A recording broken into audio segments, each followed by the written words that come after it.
بسم اللہ الرحمن الرحیم۔ السلام علیکم ناظرین، سدوم اور عمورہ پر اللہ تعالیٰ نے آگ اور پتھروں کی بارش کا عذاب کیوں نازل فرمایا؟ وہ کون لوگ تھے اور کون سا گناہ کرتے تھے؟ بحر مردار کہاں واقع ہے اور اس میں جاندار مر کیوں جاتے ہیں اور انسان ڈوبتے کیوں نہیں؟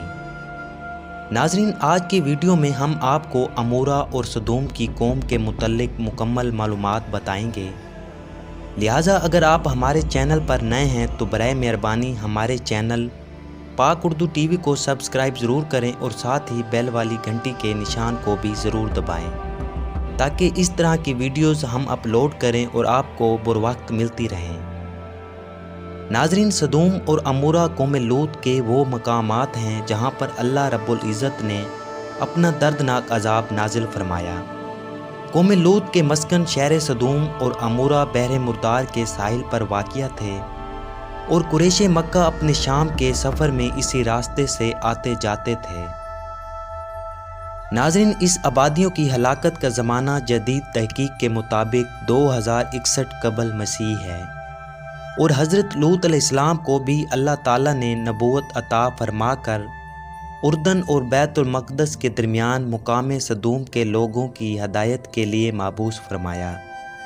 یہ علاقہ 4 بڑے شہروں پر مشتمل تھا جن کے نام سدوم، عمورہ، ادمہ، سبوبین اور بال یسوغر تھے۔ ان کے مجموعہ کو قرآن مجید نے متفقہ یا متفقات کے الفاظ سے کئی جگہ بیان فرمایا ہے۔ سدوم ان شہروں کا دارالحکومت اور مرکز سمجھا جاتا تھا۔ حضرت لوط علیہ السلام نے یہیں قیام فرمایا۔ زمین سرسبز و شاداب تھی، ہر طرح کے غلے اور پھلوں کی کثرت تھی۔ یہ تاریخی تفصیلات بحر محیط، مظہری، ابن کثیر، المنار وغیرہ میں موجود ہے۔ بیت المقدس نہر اردن کے درمیان آج بھی یہ قطع زمین بحر لوط یا بحر مردار یا بحر میت کے نام سے موجود ہے اور اسے انگلش میں ڈیڈ سی کہا جاتا ہے۔ اس کی زمین سطح سمندر سے بہت زیادہ گہرائی میں ہے اور اس کے ایک خاص حصہ پر ایک دریا کی صورت میں ایک عجیب قسم کا پانی موجود ہے جس میں کوئی جاندار یعنی مچھلی، مینڈک وغیرہ زندہ نہیں رہ سکتا اور انسان اس کے اندر ڈوبتے نہیں، اسی لیے اس کو بحر میت یا بحر مردار یا ڈیڈ سی کہا جاتا ہے۔ یہی مقام سدوم بتایا جاتا ہے۔ الٹائی ہوئی بستیوں سے مراد حضرت لوط علیہ السلام کی قوم کی بستیاں ہیں۔ حضرت جبرائیل علیہ السلام نے بحکم الہی سے ان بستیوں کو اپنے پر کے اوپر اٹھایا اور بلندیوں پر لے جا کر انہیں اٹھا کر زمین پر دے مارا۔ پھر بھی اللہ تعالیٰ کا اس قوم پر غضب کم نہ ہوا اور ان پر پتھروں اور آگ کی بارش برسائی گئی۔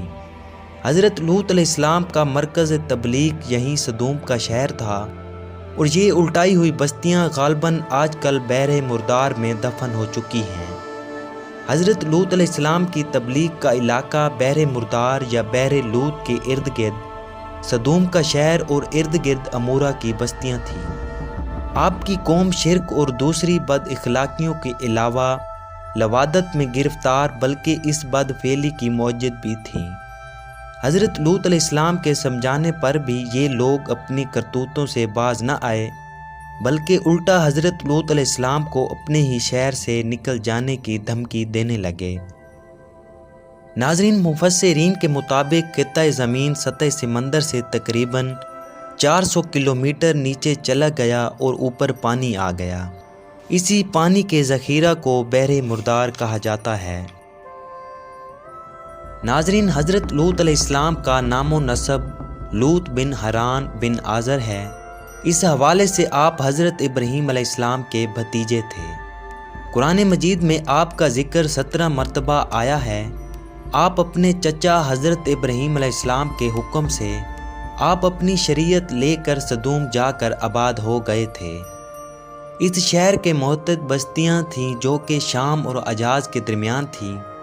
ان بستیوں کے لوگ انتہائی بد کردار تھے، راہ چلتے لوگوں کو لوٹتے اور ہر گناہ کا کام کھلے عام کرتے۔ انہوں نے ایک ایسی بد کرداری ایجاد کر لی تھی جو اس سے پہلے کسی نے نہیں کی تھی۔ یہ مرد آپس میں بدفعلی کرتے تھے اللہ تعالیٰ نے ان کے گناؤنے افعال کا ذکر ان الفاظ میں کیا ہے، اور ہم نے لوط علیہ السلام کو بھیجا جبکہ انہوں نے اپنی قوم سے فرمایا کہ تم لوگ ایسا کام کرتے ہو جو تم سے پہلے کسی نے دنیا جہاں والوں میں سے نہیں کیا۔ ناظرین، اسی طرح سورہ عنکبوت کی آیت نمبر 29 میں اللہ تعالیٰ نے فرمایا، اور مسافروں کو لوٹتے ہو اور اپنی مجلسوں میں برے برے کام کرتے ہو۔ یہ لوگ اپنی محفلوں میں ہر برا کام کرتے اور کسی کا لحاظ نہ کرتے۔ حضرت لوط علیہ السلام نے ان کو اللہ تعالیٰ کا پیغام پہنچانے کی بہت کوشش کی، ان کو غلط کاموں سے روکا، ان کو سمجھایا، مگر یہ الٹا کہتے، اے لوط تم سچے ہو تو ہم پر خدا کا عذاب لے آؤ، اور آپس میں یہ طے کیا چونکہ لوط علیہ السلام پاکیزہ رہنا چاہتے ہیں تو ان کو بستی سے نکال دو۔ حضرت لوط علیہ السلام نے ان کی اس سرکشی کے مقابلے میں اللہ تعالیٰ سے دعا کی، اے میرے رب مجھے ان شریر لوگوں کے خلاف فتح دے۔ قوم لوط کی ہلاکت و بربادی جب اس قوم کی سرکشی اور بے حیائی عروج پر پہنچ گئی تو اللہ تعالیٰ نے ان کو سزا دینے کے لیے خوبصورت فرشتوں کو بھیجا تاکہ ان کی برائی پر شہادت قائم ہو کر ان کی ہلاکت پر مہر لگ جائے۔ ناظرین، اللہ تعالیٰ نے حضرت جبرائیل علیہ السلام، حضرت میکائیل علیہ السلام اور حضرت اسرافیل علیہ السلام کو حکم دیا کہ وہ لوط علیہ السلام کی دعا پر ان کی بستی جائیں، مگر پہلے حضرت ابراہیم علیہ السلام سے ملتے ہوئے جائیں۔ فرشتے ان کے گھر پر مہمان بن کر خوبصورت اور نوجوان لڑکوں کے روپ میں اترے۔ حضرت ابراہیم علیہ السلام آپ کی خاطر تواضع کے لیے ایک موٹا سا بچڑا بھون لائے، مگر وہ فرشتے تھے اسی لیے کھانے کی طرف ہاتھ نہیں بڑھایا۔ تو حضرت ابراہیم علیہ السلام گھبرا گئے اور پوچھا، آپ کھاتے کیوں نہیں؟ تو انہوں نے اپنی حقیقت اور آنے کی وجہ بتا دی۔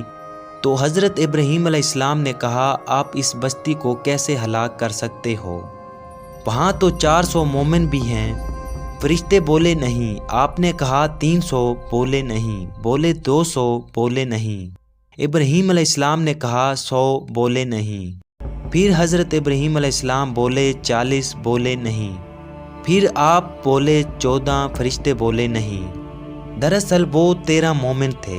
آپ نے حضرت لوط علیہ السلام کی بیوی کو شمار کر کے 14 کہا تھا۔ پھر فرشتے بولے، جو لوگ وہاں رہتے ہیں ہمیں سب معلوم ہے، ہم ان کو اور ان کے گھر والوں کو بچا لیں گے، سوائے ان کی بیوی کے جو کہ وہ پیچھے رہ جانے والوں میں سے ہے۔ اللہ تعالیٰ نے اس بات کا ذکر سورہ عنکبوت کی آیت نمبر 32 میں فرمایا ہے۔ پھر فرشتے شہر سدوم کی بستیوں میں پہنچے تو حضرت لوط علیہ السلام اپنے کھیتوں میں کام کر رہے تھے۔ اللہ تعالیٰ نے کہا، جب تک لوط علیہ السلام 4 گواہیاں نہ دے دیں تب تک اس کی قوم کو ہلاک نہ کرنا۔ فرشتوں نے آپ سے رات رکنے کی اجازت طلب کی۔ آپ بہت پریشان تھے کیونکہ قوم کے حالات سے واقف تھے، اسی لیے چاہا مہمان جلد لوٹ جائیں۔ آپ نہیں جانتے تھے کہ یہ فرشتے ہیں۔ آپ نے کہا، اللہ کی قسم اس بستی والوں سے بڑھ کر بد کردار اور خبیث کوئی نہیں، یہاں تک کہ یہ بات 4 دفعہ آپ نے دہرائی۔ آپ کی بیوی نے جا کر قوم کو مہمانوں کے متعلق بتا دیا تو وہ آپ کے گھر ٹوٹ پڑے کہ ان لڑکوں کو ہمارے حوالے کر دو۔ تو آپ نے کہا، یہ میرے مہمان ہیں، میرے مہمانوں کے معاملے میں مجھے رسوا نہ کرو، اور اللہ سے ڈرو، اور انہیں شرم دلائی مگر وہ نہ مانے اور بے ضد رہے۔ پھر حضرت جبرائیل علیہ السلام نے اللہ کے حکم سے اپنا پر پھیلایا اور وہ سب اندھے ہو گئے۔ پھر فرشتوں نے بتایا، ہمیں اللہ نے بھیجا ہے، اور آپ اپنے ساتھ ایمان والوں کو لے کر رات یہاں سے نکل جائیں، صبح ان پر عذاب آنے والا ہے، اور پیچھے مڑ کر نہ دیکھیے گا۔ جب حضرت لوط علیہ السلام وہاں سے نکل گئے تو حضرت جبرائیل علیہ السلام نے اس شہر سدوم کی بستی کو زمین کی آخری تہہ سے اٹھایا اور آسمان تک بلند کر دیا، اور پھر آسمان سے نیچے پٹخ دیا۔ اس کے بعد آسمان سے ہر ایک کے نام کا پتھر اور آگ برسی، اور ہر شخص ہلاک کر دیا گیا۔ اور اس سب کے دوران حضرت لوط علیہ السلام کی بیوی نے دھماکے کی آواز سنی تو پیچھے پلٹ کر دیکھا اور بولی، ہے میری قوم، یہ کہتے ہی ایک پتھر اس کو لگا اور وہ بھی ہلاک ہو گئی۔ اس قوم کا عبرتناک انجام سورہ ہود کی آیت نمبر 77 سے 83 تک اللہ رب العزت نے قرآن مجید میں بیان فرمایا ہے۔ ناظرین، اسی امید کے ساتھ اجازت دیجیے۔ امید ہے کہ یہ ویڈیو ہماری آپ کو پسند آئی ہوگی۔ جلد ملتے ہیں ایک اور نئی ویڈیو کے ساتھ۔ دیکھتے رہیں پاک اردو ٹی وی۔ اللہ آپ کا حامی و ناصر ہو۔